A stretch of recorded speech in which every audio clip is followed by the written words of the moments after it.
High বন্ধুরা, তোমরা সবাই কেমন আছো? আশা করি তোমরা অনেক ভালো আছো আর আমরাও অনেক ভালো আছি। তো চলে এসেছি নতুন সন্ধ্যায় নতুন একটা ধামাকাদার ভিডিও নিয়ে। গাইস আজকে থাম্বনেল দেখে তোমরা বুঝতে পেরেছো কোন টপিকের উপরে গাইস আজকে ভিডিও, পুরো ট্রেন্ডিং টপিকের উপরে আজকে ভিডিও হচ্ছে। তো যারা যারা এখনো বন্ধু চ্যানেলটাকে সাবস্ক্রাইব করোনি, প্লিজ গাইস সাবস্ক্রাইব করে দাও। যারা সাবস্ক্রাইব করেছো গাইস তাদেরকে অসংখ্য ধন্যবাদ। তো গাইস থাম্বনেল দেখে তোমরা বুঝতে পেরেছো আজকে ডক্টর ইউনুসকে নিয়ে গাইস কোনো একটা কথাবার্তা হতে চলেছে। মানে এনাকে নিয়ে যতই কথা বলবো ততই কম হবে, মানে যত কথা বলবো তত কথা উঠে আসবে। মানে অবশ্যই কমের পর্যা থেকে মনে হয় কি আরো নিয়ে আসি টেনে টেনে। আর ডক্টর ইউনুস বাংলাদেশকে কতটা ডেভেলপ করছে গাইস, তোমরা তো বুঝতে পারছো কত দিক দিকে ডেভেলপ করছে, অর্থনৈতিক দিক দিয়ে, বাণিজ্য দিক দিয়ে, সব দিক দিয়ে।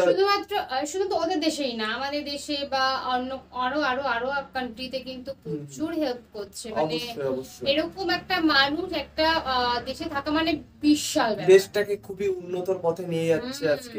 সত্যি শেখ হাসিনা যাওয়ার পরে ডক্টর ইউনুস এই 8টা মাসে গাইস কত কিছু করে বেড়ালো, মানে অমাইক ধারণার বাইরে। তাহলে তোমরা ভাবো প্রথম থেকেই ডক্টর ইউনুস থাকতো তাহলে আজকে কত পর্যায়ে চলে যেত। তো চলো গাইস বেশি কথা না বলে গাইস আজকে টাইটেলটি আগে দেখে নেওয়া যায়।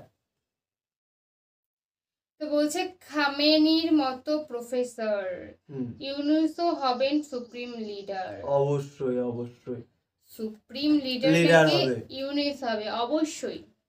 এটা একদম মানে অভাবনীয়টা কোনো ঘটনা না, বা মানে অফুরন্ত কোনো ঘটনা না, এটা একদম রিয়েল একটা ঘটনা, হওয়াটা উচিত। তো চলো গাইস বেশি কথা না বলে গাইস আজকের ভিডিওটি শুরু করা যাক।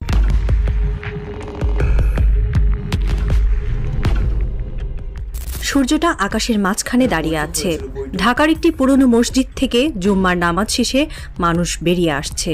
দূরের শিরিষ গাছের ডালে পাখিরা কলতান তুলছে।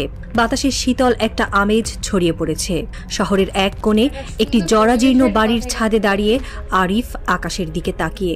তার হাতে একটি পুরনো বই, ইরানের বিপ্লব ও খামেনি।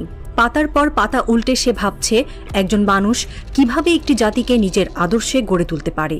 আয়াতুল্লাহ আলী খামেনি, ইরানের সেই নেতা যিনি বিশ্ব শক্তির মুখে চপটাঘাত করে দেশটিকে নৈতিকতার পথে এগিয়ে নিয়েছেন। কিন্তু আরিফের চোখে এখন অন্য একজনের ছবি ভাসছে, প্রফেসর মোহাম্মদ ইউনুস। নতুন বাংলাদেশে তিনিই কি হতে পারেন সেই আলোর দিশারি? এমনটা ভাবতে ভাবতে আরিফ তার ফোনের ইউটিউব ঘাটা শুরু করলো। প্লে লিস্টে সেভ করে রাখা প্রফেসর ইউনুসকে নিয়ে করা একটি কন্টেন্ট চালু করলো।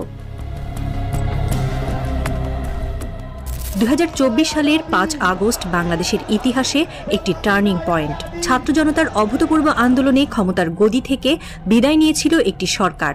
রাস্তায় রক্ত ঝরেছে, চোখে জল গড়িয়েছে, কিন্তু জনগণের কণ্ঠ অবশেষে জয়ী হয়েছে। 5ই আগস্টের দ্বিতীয় স্বাধীনতার মাহাত্ম্য ভুলে রাজনৈতিক নেতারা আবারও তাদের পুরনো খেলায় মেতে উঠেছেন। ক্ষমতার লোভ, দলীয় কোন্দল আর স্বার্থের লড়াই। কিন্তু জনগণ আর সেই পুরনো গল্প শুনতে চায় না। তারা একজন নতুন নেতার খোঁজে যিনি তাদের আস্থা ফিরিয়ে আনবেন। এই শূন্যতার মধ্যেই একটি নাম বারবার উঠে আসছে, প্রধান উপদেষ্টা প্রফেসর মোহাম্মদ ইউনুস। বাংলাদেশ আজ এক অদ্ভুত সন্ধিক্ষণে। রাজনীতির মঞ্চে নেতার অভাব নেই, কিন্তু দূরদৃষ্টি নেতৃত্বের অভাবে দেশটা যেন হোঁচট খাচ্ছে। 5ই আগস্টের আন্দোলন দেখিয়েছে জনগণ আর পুরনো রাজনীতির ওপর ভরসা করতে চায় না। তারা এখন এমন একজনকে চায় যিনি দলের ঊর্ধ্বে গিয়ে জাতির জন্য একটি স্বপ্ন দেখতে পারেন।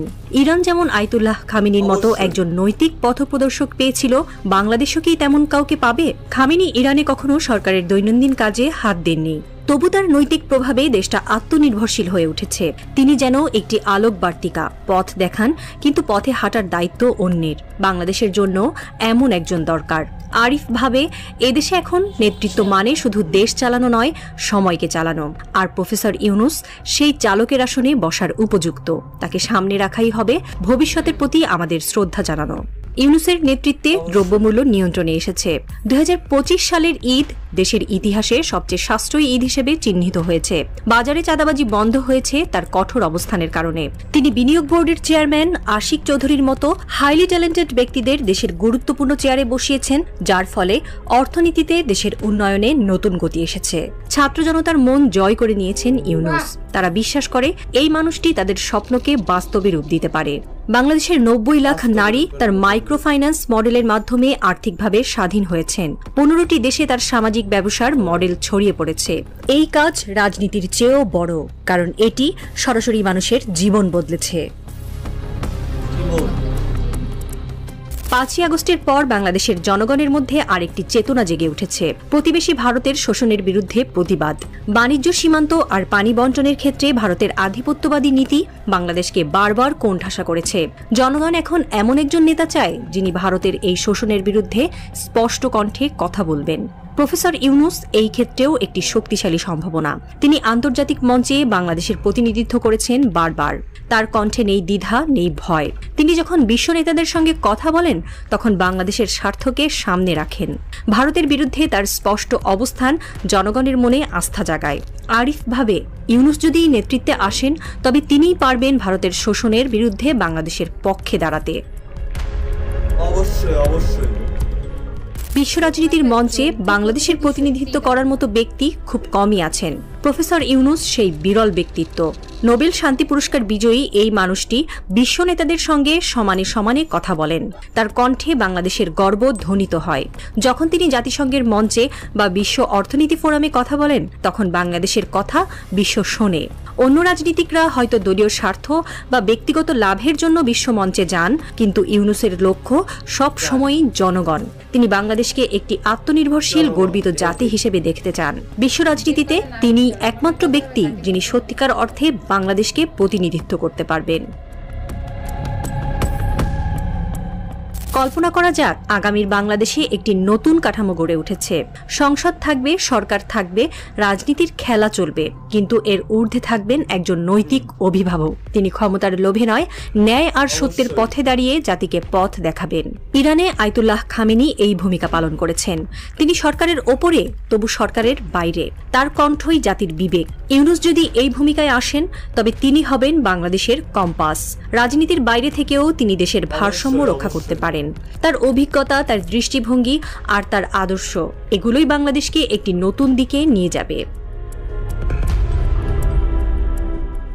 2024 সালের একটি জরিপে দেখা গেছে 68% তরুণ কোনো রাজনৈতিক দলের উপর ভরসা করতে পারছে না। 5ই আগস্টের আন্দোলনের পর তাদের মনে একটি নতুন স্বপ্ন জেগেছে। তারা এমন একজন নেতা চায় যিনি তাদের স্বপ্নকে বাস্তবে রূপ দেবেন।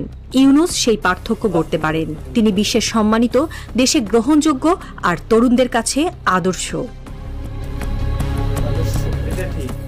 ইউনূসকে নিয়ে করা মন্ত্রমুগ্ধ ভিডিওটা শেষ হলো। আমের মুকুলের গন্ধ বাতাসে মৌ মৌ করছে, যেন প্রকৃতি আজ একটু বেশি নরম হয়ে আছে। জুমার নামাজের শেষে আসরের আগের সেই নিঝুম সময়ে ছাদের কিনারায় দাঁড়িয়ে আরিফ ফিসফিস করে বলল, আমাদের একজন দরকার যিনি ভারতের শোষণের বিরুদ্ধে দাঁড়াবেন, বিশ্বে বাংলাদেশের কথা বলবেন। তার চোখের সামনে ইউনূস হাঁটছেন, হাতে ব্যালট নেই, তবু কণ্ঠে জাতির ভবিষ্যৎ, মনে এক অদম্য আলো। দুপুরের হালকা রোদে ছাদের মেঝে উষ্ণ। আরিফের বুকের ভেতরটা কেমন যেন উথলে উঠল। সে জানে এ শুধু কল্পনা নয়, এ একটা নতুন আশার ইশারা। বাইরে দূরের মিনার থেকে এখনো আসরের আজানের আওয়াজ ভেসে আসছে না, তবু বাতাসে একটা পবিত্রতা। আরিফের মনে হয় ইউনূসের মতো মানুষেরা এমনই, সাধারণের মাঝে অসাধারণ, নিঃশব্দে পথ দেখান। যদি বাংলাদেশ কখনো স্থির পথে হাঁটে তবে সেই পথের দিশারি হবেন তিনি, প্রফেসর ইউনূস। একজন যার নাম শুনলে শ্রদ্ধায় মন ভরে, গর্বে বুক ফোলে, আর মনে পড়ে মাটির কাছে থেকেও স্বপ্নের আকাশ ছোঁয়া যায়।